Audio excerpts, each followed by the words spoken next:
What's up, y'all? You're watching Union Minded. I'm your host, Eric, and today I want to talk to the angry 26ers that are out there. If you follow along on these local 26 web pages and Facebook pages and Discords and Reddits, and you sit there and you read the commentary, you'll see that there are quite a few folks that are just very angry about this contract that just passed that was enacted last week. Very angry. And there are several points that are commonly made and remade, but the commonality between all of it is just they're angry, and I think that being angry is a good thing. It causes you to really understand or at least be invested in something that you care about. So while I think the anger is misplaced, I understand it. Second thing I want to point to is, welcome. Your righteous rage is justified depending on what you're mad about. But I think a lot of it is misunderstanding. But you have a righteous rage. Welcome. Where were you 3 years ago when it was actually a really bad contract that shouldn't have been approved? Where were you 3 years before that? It was only 32 of us that time that voted no and were angry about it. And then last go round, it was about 450 of us voted no and were angry about it. Welcome. Glad you can join the party. Now, the important part is to stay involved and stay activated and stay invested.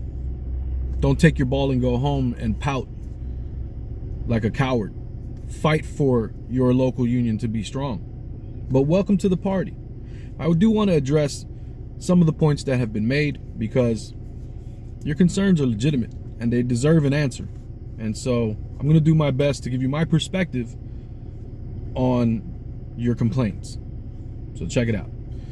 One that's common is the money is not enough. You're right. But if you're angry about this, then you have a fundamental misunderstanding of the workings of Local 26. You have a fundamental understanding, and it shows a little bit that you weren't as involved because you don't know who your representatives are and what their beliefs are. I never in my lifetime believed, right now, currently, as we are situated with the current leadership that we have in place, I never thought in my life that they were going to fight for the amount of money that I believe we deserve.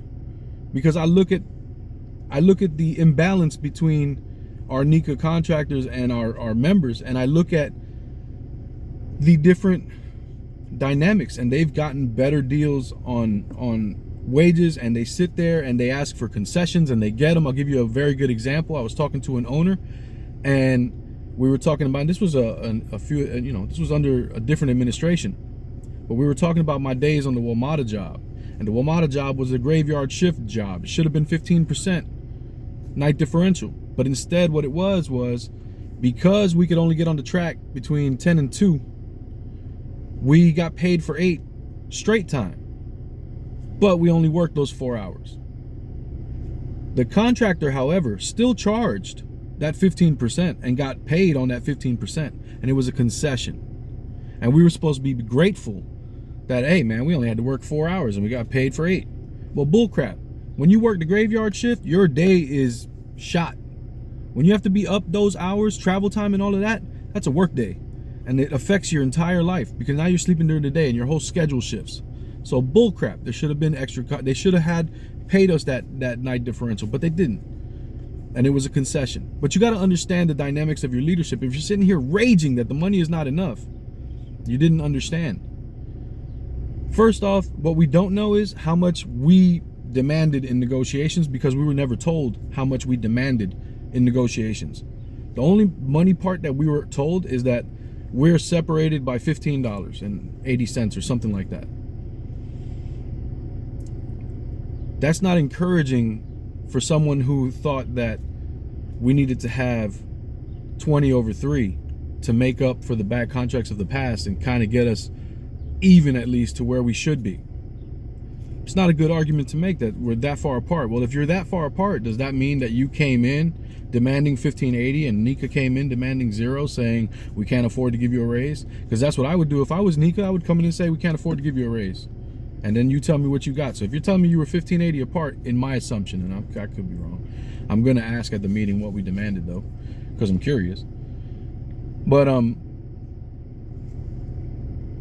that means you were never really in there fighting for 20, because if you're fighting for 20, you would have asked for 30. They would have looked at you and said that was preposterous. You would have sat there with a stern face and said, I don't think so, and you would have laid out the argument, and then you would have worked your way back from 30. And there's no way you end up at $8. You end up higher than that, or at $10, whatever the total package is. You end up a little higher than that, which puts you about 15 to 14, 17, somewhere in that window, which I think the membership would have been a lot happier with. But again,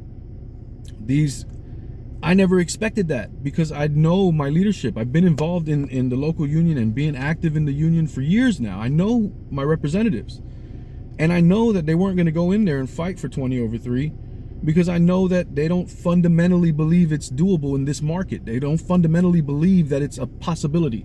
We have a very pessimistic view of the world in charge right now. Very pessimistic.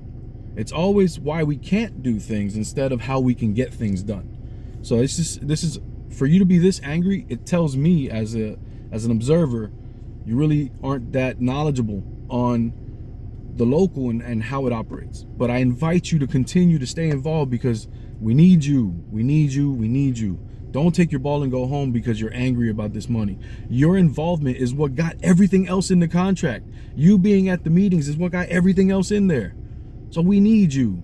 We need you. Don't quit. Don't feel discouraged. This is an encouraging moment in time.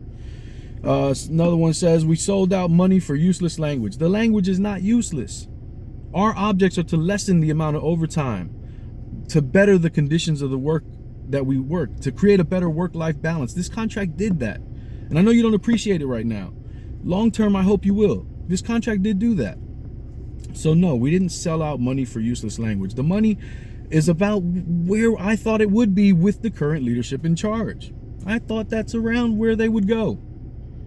So, you gotta know who's representing you. They took away our overtime. Yeah, that's kind of the point. You shouldn't be slaving away 60 hours a week, 70 hours a week, so that you could buy a boat, or so that you could buy another, whatever you buy, whatever hobby you have to play. You shouldn't be having to work that many hours. Your family needs you. You need your rest. Your body needs to recuperate. You're not a machine. So yeah, that's kind of the point. I'm sorry if it's hurting you economically, because that sucks. We should be making a lot more money so you wouldn't have to work so much overtime. But if you're working that much overtime, I have a feeling that even if we got paid $100 an hour, you would still be going for every hour of overtime. That's not, you want to work-life balance. Says now we have to sit in traffic. Well, yeah, that's something we can address in the next contract. Travel pay. We got to sit in this dang gum traffic to go to work because we can't afford to live in the city that we work in. So pay up, travel pay. You know what I'm saying? Like, these are things that can be addressed. Why is holiday pay factored in as wages? That's misleading as hell, and I wish it was never done. Holiday pay is not part of your wages. It's not. It's a benefit. You know how you know it's not part of your wages? Because you have to do something to get it. You got to sit there and go get 2 licenses, and then you get holiday pay. So no, it's not part of your wages. Don't believe the hype. I don't know why it was presented that way. It's misleading as hell. But again, it goes back to know your representatives. Rats voted for this contract is another complaint. No, rats did not vote for this contract. Good-intentioned union brothers voted for this contract, and good-intentioned union brothers voted against this contract. This is not, don't fall into that trap. This is not a divisive thing. Don't fall into that trap. There's differences of opinions on things, and that's fine. But rats, no. Rats did not vote for this contract. Grow up. We're all a part of this union. We're all a part of this thing trying to make it better. Grow up. Don't be such a child about it. The vote was fixed. Come on, man. The vote was fixed. Okay, listen. There was a hiccup. It was explained. I could totally dig how it got screwed up. The vote was not fixed. I'm impressed by the vote. 3,700 and growing. Come on, guys. Stay in this. I'll see you Friday at the meeting.